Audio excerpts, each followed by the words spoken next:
আমার ভাই ও বোনেরা, আশা করি আপনারা সকলে ভালো আছেন, আমিও ভালো আছি। বাংলাদেশ বিদ্যুৎ উন্নয়ন বোর্ড সকলেই অবগত আছেন, যেটা বিদ্যুৎ বিভাগের একটা প্রতিষ্ঠান।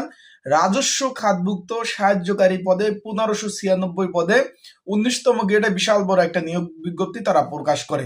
সকলে অবগত আছেন, জানেন এই পদের নাম হলো সাহায্যকারী পদ। এখন আমি সকালে একটা ভিডিও আপলোড দিছি যে পরীক্ষা 23 তারিখে, জানুয়ারির 23 তারিখ হওয়ার সম্ভাবনা রয়েছে। তারপর থেকে ফোনটা অফ ছিল আমার, সকলে ফোন দিচ্ছেন, ভাই আসলে কি সাহায্যকারী পদের পরীক্ষা 23 তারিখ হবে, না পরবর্তীতে আবার পরিবর্তন হতে পারে। যেহেতু 23 তারিখ শুক্রবার, সকলে অবগত আছেন, জানুয়ারির 23 তারিখে একই দিন অনেক দপ্তরে পরীক্ষা রয়েছে, সেটা হওয়ার সম্ভাবনা আছে কিনা। এবং আমাদের ফোনে তো এখনো এডমিট কার্ড আসে নাই এবং মেসেজও আসে নাই। এই বিষয়ে অনেকে জানতে চেয়েছেন, তাই আজকের এই ভিডিওর মাধ্যমে সেই বিষয়ে আপনাদের নিয়ে আলোচনা করার চেষ্টা করব। তাহলে অবশ্যই অবশ্যই ভিডিওটা শুরু থেকে শেষ পর্যন্ত দেখার চেষ্টা করবেন।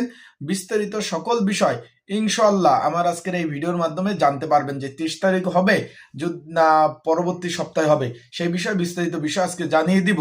তার আগে বলে দেই, আপনারা যারা আমার ইউটিউব চ্যানেলে নতুন, তারা অবশ্যই আমার ইউটিউব চ্যানেলটা সাবস্ক্রাইব করে রাখবেন। ফেসবুক পেজ থেকে ভিডিও দেখলে অবশ্যই ফলো করবেন। আর যারা রেগুলার আমার ভিডিও দেখেন তাদেরকে অসংখ্য ধন্যবাদ। কে কোন জেলা থেকে আমার ভিডিওটা দেখছেন অবশ্যই কমেন্টস করবেন। এখন এই এই যে সাহায্যকারী পদ, এটা হলো আপনার বাংলাদেশ বিদ্যুৎ উন্নয়ন বোর্ডের, এটা একটা বিদ্যুৎ বিভাগের একটা প্রতিষ্ঠান, যেটা 1972 সালে প্রতিষ্ঠিত হয় এবং 19তম গ্রেডের এই চাকরিটা রাজস্ব খাতভুক্ত। এই পদের কাজ কি, এই নিয়ে কিন্তু আমার ইউটিউব চ্যানেলে ভিডিও দেওয়া আছে, চাইলে আপনারা দেখে নিতে পারেন। এখন বিষয়বস্তুটা হলো যে 23 তারিখ পরীক্ষা হবে কিনা, এই নিয়ে আপনারা অনেকে দ্বিধাদ্বন্দ্বের মধ্যে আছেন, বা হওয়ার সম্ভাবনা আছে কিনা এই নিয়েও কিন্তু আমাকে ফোন দিচ্ছেন, বা পরীক্ষা কি বিভাগীয় শহরে হবে কিনা বা ঢাকাতে হবে কিনা। আমি বলছি ভাই, 23 তারিখ হওয়ার সম্ভাবনা রয়েছে, রোজ শুক্রবার।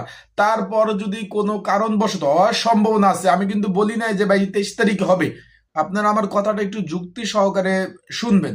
আমি যতটুকু জানতে পারছি 23 তারিখ হওয়ার সম্ভাবনা রয়েছে। যদি না হয় পরবর্তীতে 30 তারিখ পরে, মানে এই মানে পরের ফ্রাইডে, মানে পরের শুক্রবার 30 তারিখ পরীক্ষা হওয়ার সম্ভাবনা অনেকটাই বেশি। আশা করি বিষয়টা বুঝতে পারছেন। আপনাদের আমি কার্ড সিট করার জন্য পরবর্তী এই ভিডিওটা আপলোড দিলাম। এখন পরীক্ষা কোথাও হবে তার আগে বলে দেয় ভাই, এখানে ক্যান্ডিডেট বেশি, পরীক্ষা হবে এমসিকিউ আকারে। আবারও বলতেছি, এখানে প্রচুর ক্যান্ডিডেট, পরীক্ষা হবে এমসিকিউ আকারে। তাই যারা পরীক্ষার্থী রয়েছেন, বিগত সালে প্রশ্ন সমাধান সহ আপডেট একটা সাজেশন রয়েছে। যদি আপনাদের কারো প্রয়োজন হয়ে থাকে 2026-এর আপডেট সাজেশন, এই যে স্ক্রিনের উপরে যে হোয়াটসঅ্যাপ নাম্বারটা রয়েছে, এই নাম্বারে মেসেজ করতে পারেন, যোগাযোগ করতে পারেন। যোগাযোগ করে আপনারা কিন্তু এই সাজেশনটা কিন্তু সংগ্রহ করে নিতে পারবেন। তাই যাদের প্রয়োজন আছে তারা অবশ্যই যোগাযোগ করবেন, মেসেজ করবেন। মেসেজ করে আপনারা কিন্তু সাজেশনগুলো নিয়ে আপনারা অবশ্যই অবশ্যই পড়তে পারবেন। আশা করি বিষয়টা বুঝতে পারছেন। এখন বিষয়বস্তুটা হলো যে বিষয়, যে পরীক্ষা কোথায় হবে। পরীক্ষা ভাই ঢাকাতে হবে। ঢাকা উত্তর এবং দক্ষিণ সিটি কর্পোরেশনে বিভিন্ন স্কুল অ্যান্ড কলেজে পরীক্ষা হবে। আবার বলতেছি, ঢাকা উত্তর এবং দক্ষিণ সিটি কর্পোরেশনের বিভিন্ন স্কুল অ্যান্ড কলেজে কিন্তু পরীক্ষা অনুষ্ঠিত হবে। সেখানে আপনার বিভিন্ন স্কুল অ্যান্ড কলেজে, যেমন Kurmitola school and college, Dhaka college, Eden college, Motijheel college, তারপর মহাখালী কলেজ, মিরপুর কলেজ, ইত্যাদি ইত্যাদি স্কুল অ্যান্ড কলেজে কিন্তু পরীক্ষা অনুষ্ঠিত হবে। তাই যারা পরীক্ষার্থী রয়েছেন তারা ভালোভাবে প্রিপারেশন প্রস্তুতি নেবেন।